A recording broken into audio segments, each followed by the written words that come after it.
verdad es que lo que es la necesidad de escribir surgió muy tarde, pero escribir he estado escribiendo durante toda la vida, ¿no?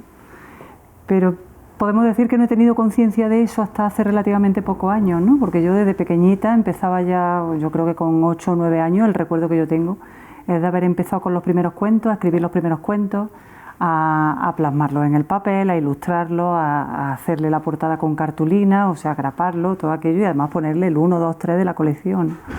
Y luego, pues a lo largo de mi vida, muchos relatos, incluso una novela, la primera novela con 17 años. Pero decir necesidad de escribir por plasmar ya lo que yo estaba viendo en la realidad, por tratar de transmitir otra forma de pensar o de ver las cosas diferentes de la sociedad nuestra, de los que nos rodeaban, yo creo que eso fue hace relativamente poco tiempo, hace unos 10 años o algo así, no hace más.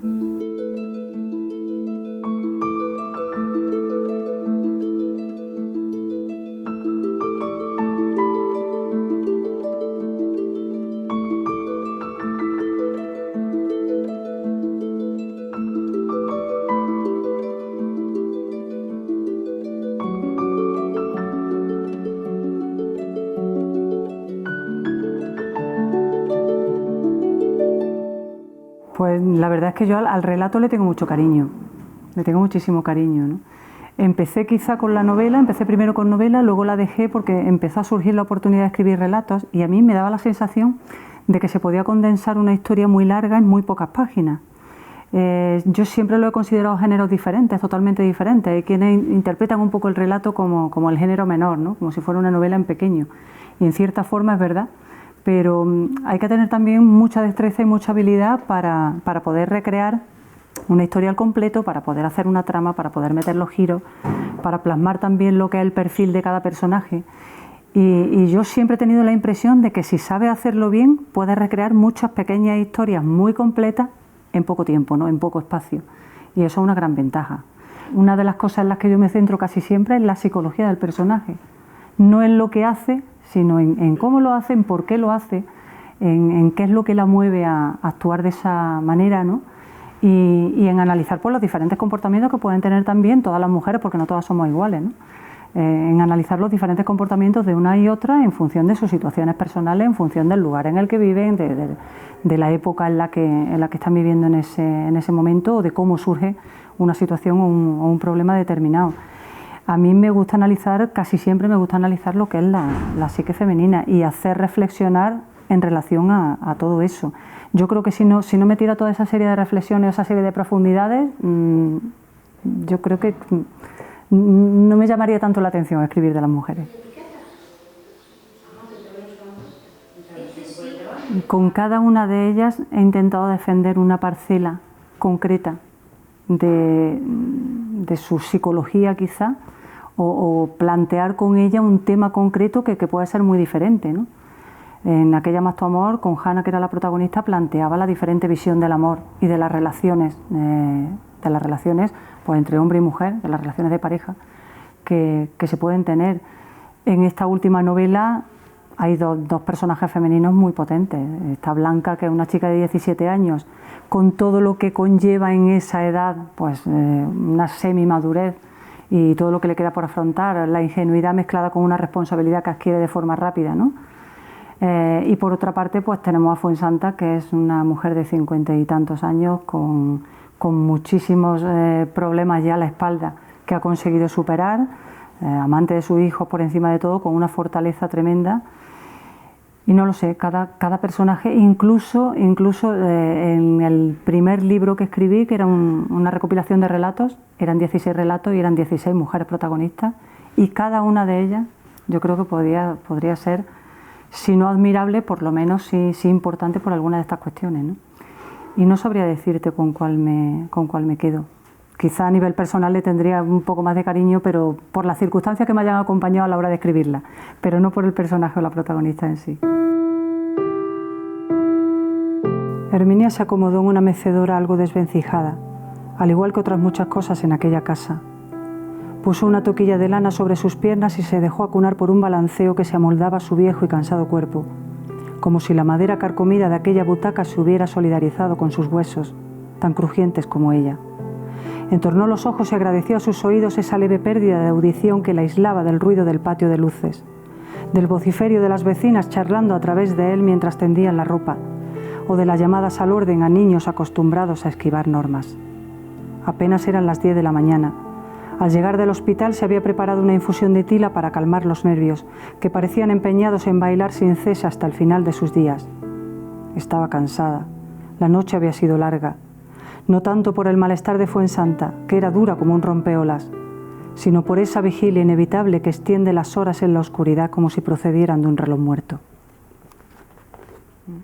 Yo es que en esta última novela, precisamente, una de las cosas que quería plasmar también era la facilidad con la que uno puede criticar en cierta forma la situación de los demás, la forma de actuar de los demás o de reaccionar de quienes tienen alrededor, cuando no son ellos los que han vivido esa situación en primera persona, ¿no?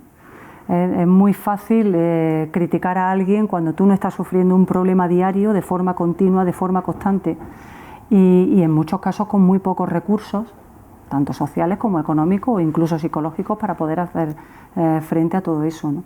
Y quería plasmar situaciones que fueran crudas y que fueran reales, pero a la vez muy cotidianas y muy frecuentes, porque cuando nosotros quizá vivimos en un entorno o en un barrio o en un nivel social que no se codea muy a menudo con ese tipo de problemáticas, pues estamos un poco ajenos a lo que ocurre, pero luego hay muchas otras personas que sí que lo están sufriendo a diario.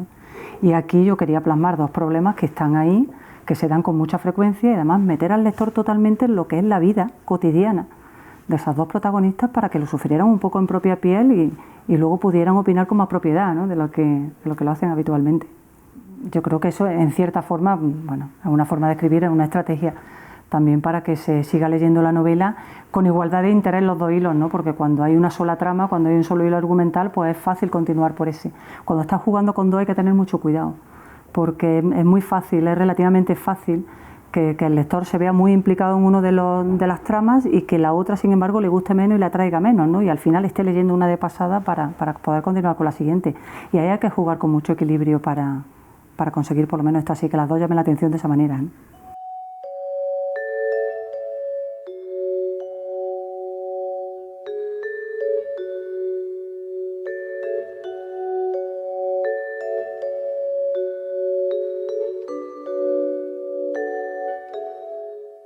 A ver, puede ser un cajón desastre desde el punto y hora en que hay muchísimas novelas publicadas. Se está subiendo a la plataforma una cantidad ingente de novelas que para destacar ahí pues cada vez va costando más trabajo, ¿no?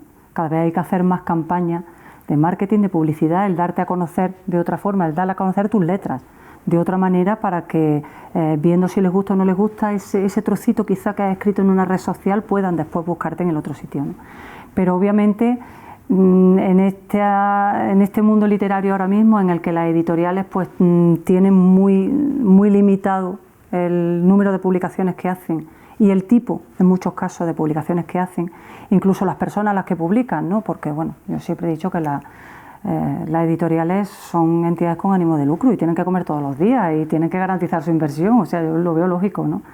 Y en ese sentido pues hay mucha literatura que es buena literatura, pero que no es lo suficientemente comercial como para que se publique.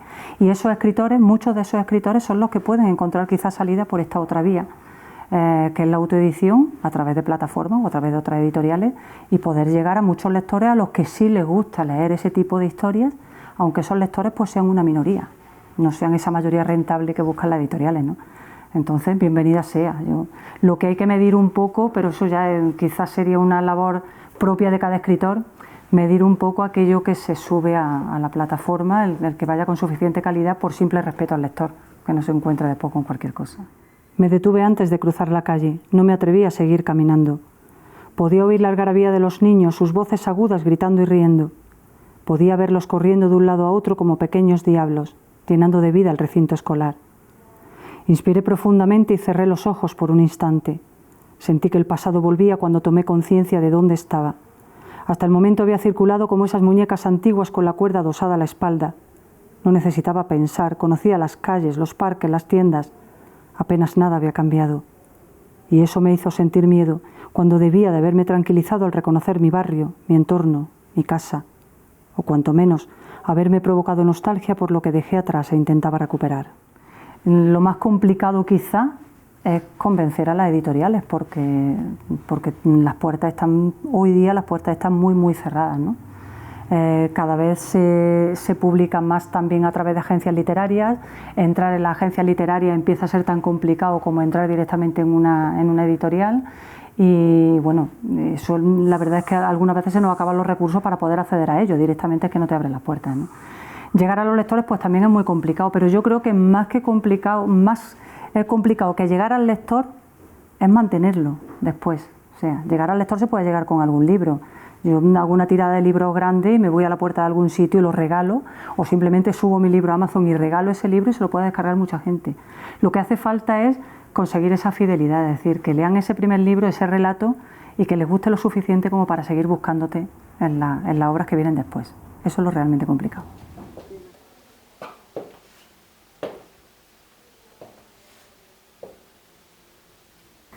Pues la verdad es que de momento no se me ha pasado por la cabeza ambientarlo aquí, como tampoco se me ha pasado por la cabeza ambientarlo en ningún sitio concreto, porque cuando lo que realmente queremos hacer valer es ese entorno y las costumbres, o sea, cuando se hace una novela costumbrista, por ejemplo, y lo que se quiere hacer valer, pues las costumbres, la forma de vivir de un pueblo, de una ciudad, o determinados problemas que puedan venir por alguna razón asociada a ese lugar. Entonces a lo mejor sí que te plantea elegir el entorno ideal, ¿no? El ambiente ideal.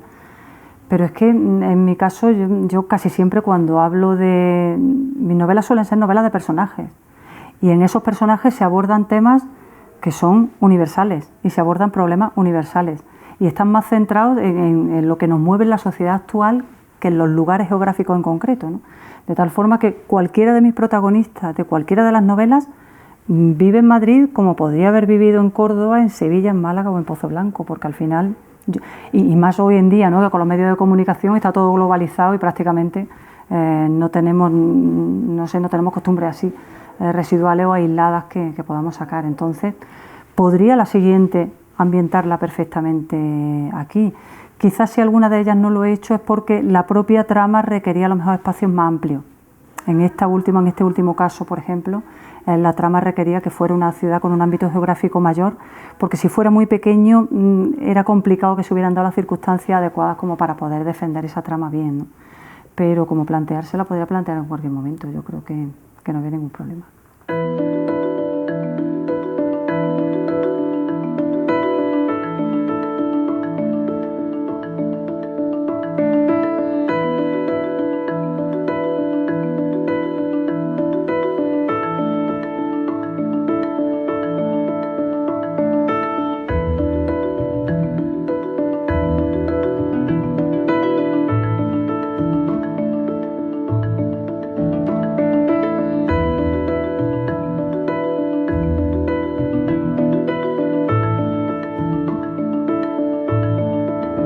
Ya tengo por lo menos un elenco de seguidores, de lectores, a los que les gusta el tipo de literatura que hago, el tipo de historias que cuento, la manera en que las cuento también, la capacidad quizá que pueda tener para transmitir determinadas reflexiones y hacer que ellos reflexionen al mismo tiempo que van leyendo, y tienen claro que eso es lo que les gusta y los que quieren seguir buscando en obras siguientes, ¿no? Entonces sí que es verdad que más de uno, cuando ha terminado de leer uno de los libros, una de las novelas, pues me ha dicho, bueno, ¿y el siguiente para cuándo, no?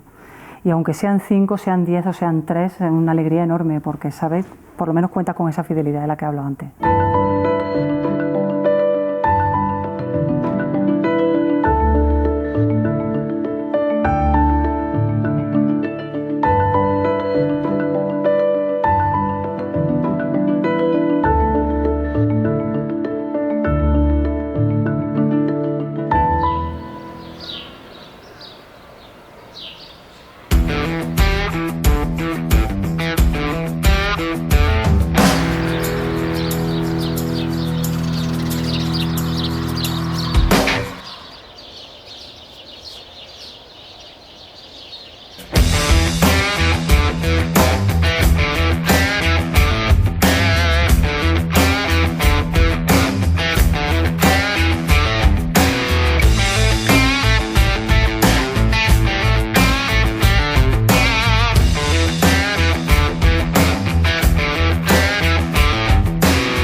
yo, aunque siempre dicen que los fundadores somos tres, yo soy el tercero, fui el tercero que llegué con ellos, porque ya me había dicho Pedro, dice, mira, llégate por aquí con nosotros, ya Pedro sabía de mi idea que yo tenía de tocar algo, dice, estoy con Rafael y tocamos algo y llégate por allí. Entonces estábamos ensayando ellos estaban ensayando ahí en otro castillo, ¿no?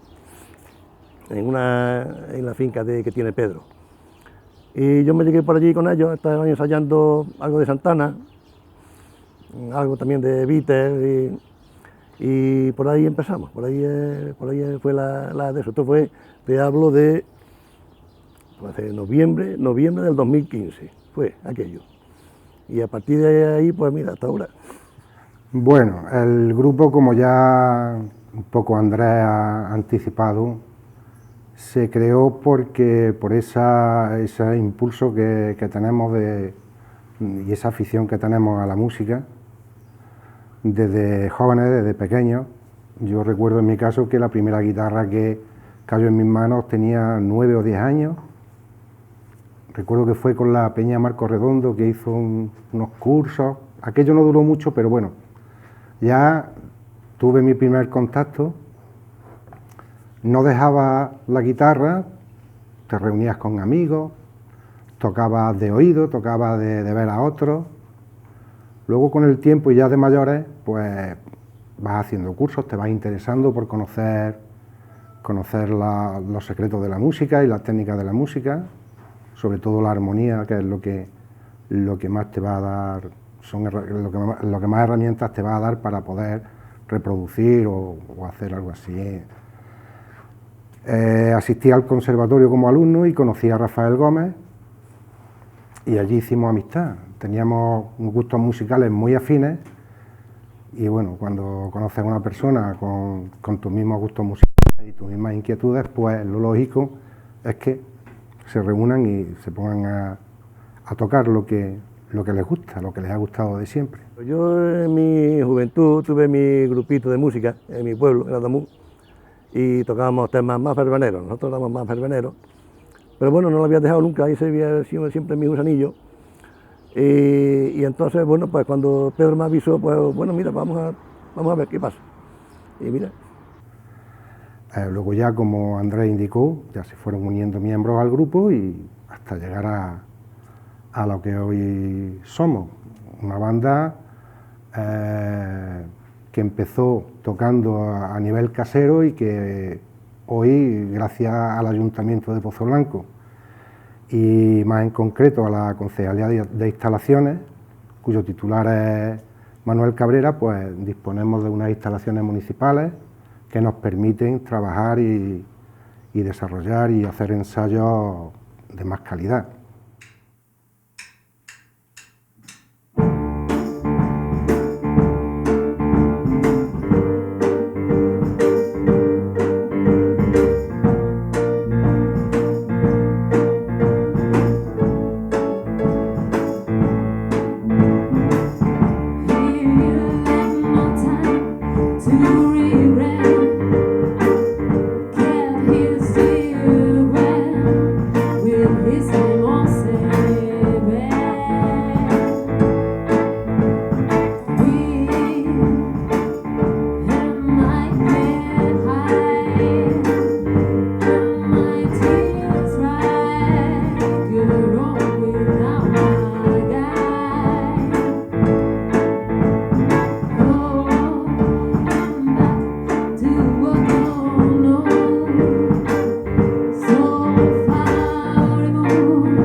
Bueno, pues como te venía diciendo, de esa afición que tienes a la música y de tanta música que has escuchado, pues surge la inquietud de hacer todo esto. En cuanto a los estilos musicales, te puedo decir que somos muy eclécticos, no tenemos un estilo definido. Sí tenemos un principio que está muy arraigado en todos los miembros, y es que la elección de temas han de ser temas que de una manera u otra han marcado en una época o en ciertas épocas y han pasado a ser temas clásicos en lo que es la música popular. De tal manera que nosotros hemos tocado temas de blues, de jazz, nos hemos atrevido con algo de jazz, de rock, pop, soul, rhythm and blues. Hemos llegado a tocar incluso temas de ragtime de finales del siglo XIX y hemos tocado prácticamente todas las épocas del siglo XX. Y lo que sí tenemos muy en cuenta es eso, lo que te he dicho antes, que la elección de temas sean temas que han marcado mucho y que mejor que los grandes músicos sobre todo del siglo XX. Nuestros, digamos, ídolos o donde nos queremos mirar, pues salvando las distancias, por supuesto, puesto que nuestra propuesta es bastante más modesta, pues van desde Eric Clapton a Rolling Stone, Beatles, a U2, a todos los grandes que han marcado Bob Dylan, Bruce Springsteen, porque son los que realmente han marcado esas épocas. Y entonces empezamos con un tema de Santana. Lo que pasa es que yo Santana lo tenía muy trillado, muy trillado. Y yo me acuerdo que la primera que tocamos fue Europa. Y Europa, bueno, ya casi no tuve que ensayarlo porque ya lo tenía de antes. Y a partir de ahí de Europa, de Santana, que sí lo tenía yo de eso, algo de Beatles, algo de Rolling Stone, y a partir de ahí fuimos profundizando y yo me acuerdo que tocábamos los tres, luego Rafael se llevaba una base para la batería y a partir de ahí íbamos tocando. Y mira, pues esto parece que va sonando. We only say goodbye with words. I died 100 times. You go back to her and I go back to you. We only say goodbye with words. I died 100 times. You go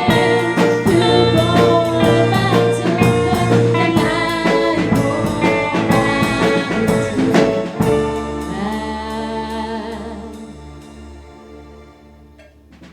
you. A los escenarios, bueno, lo que pasa es que, ya te digo, a partir de cuando nosotros tocábamos con la base de Rafael, ya vimos nosotros que nos hacía falta un batería y posteriormente una cantante.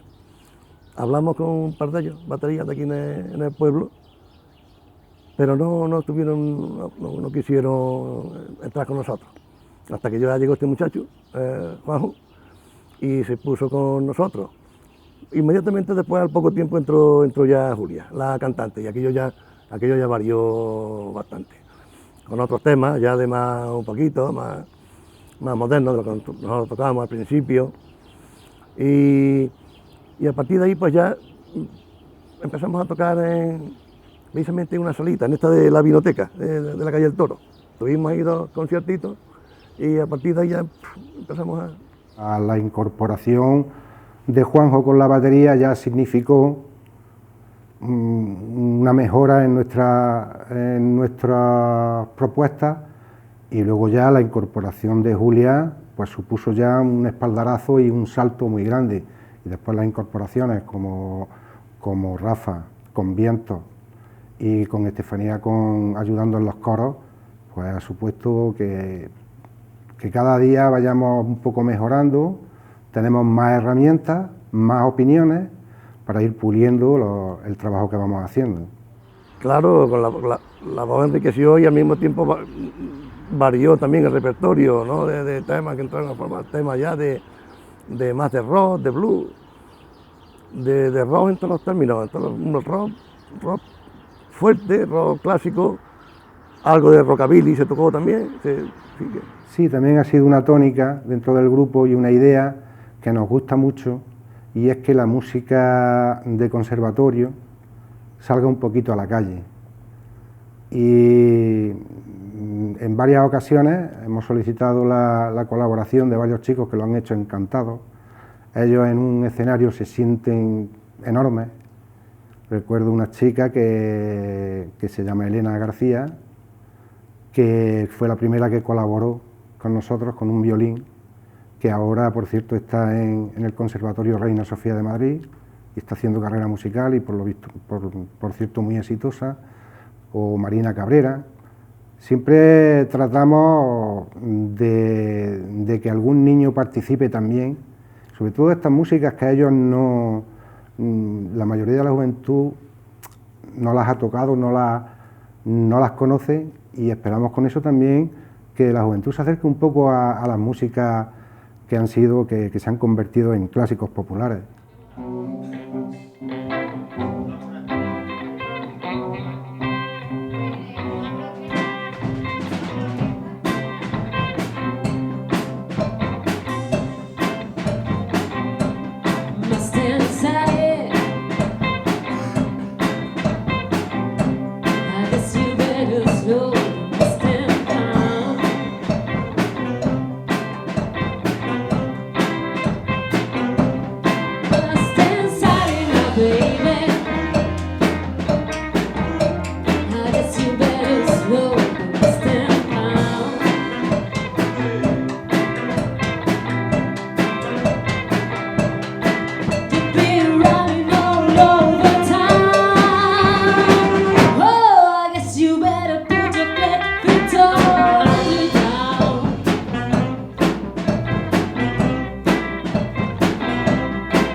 Surgió por azar. Recuerdo que estábamos en un concierto en la Casa del Pozo Viejo y estábamos viendo, creo que a Our Sister, y comentando, pues este es un grupo muy vintage, un poquito retro y tal, ¿no? Y pensamos así de pronto, oye, pues mira, vintage no es un mal nombre para definirnos, porque hacemos música también de aquella época. Y así surgió, de una manera muy espontánea. No fue ni meditado, ni pensado, ni qué nombre vamos a buscar, fue una cosa muy espontánea.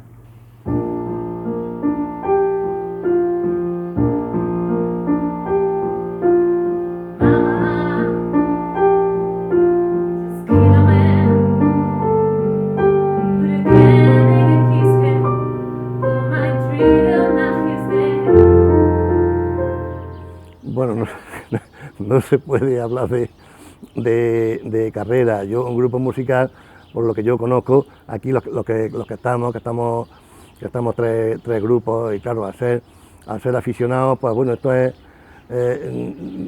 cuando uno puede y cuando el tiempo se lo permite, ¿no? Muchos ensayos y pom, y hasta que a fuerza de, bueno, pues van entrando las cosas, ¿no? Y entonces, pues, no sé, los otros grupos que hay son lo mismo, ¿eh? Cuando pueden y cuando tengan un tiempo, pues vienen aquí a ensayar y bueno. De verdad que hay mucha gente haciendo música y bueno, nosotros somos, digamos, copiadores, imitadores o tratamos de reproducir lo que ya te he dicho antes, la música que a nosotros nos ha gustado, pero hay gente muy valiente y que lo hace muy bien, y ahí tenemos el ejemplo de algunos hombres que ya llevan 2 discos, que la composición ya es otro mundo. Eso ya, para mí, sí son valientes y verdaderos, pero vamos, están los agentes judiciales que llevan muchísimos años luchando y que tocan de maravilla, y hay muchos chavales que se están reuniendo. Sabemos que hay chavales que se están reuniendo, pero no acaban de dar el salto a formar un grupo más estable, pero con la formación que hay en el conservatorio y con los chavales que hay que tocan de maravilla, yo auguro que en Pozoblanco pueda haber, cuando menos te lo esperes, una explosión de chavales formando grupos y haciendo su propia música.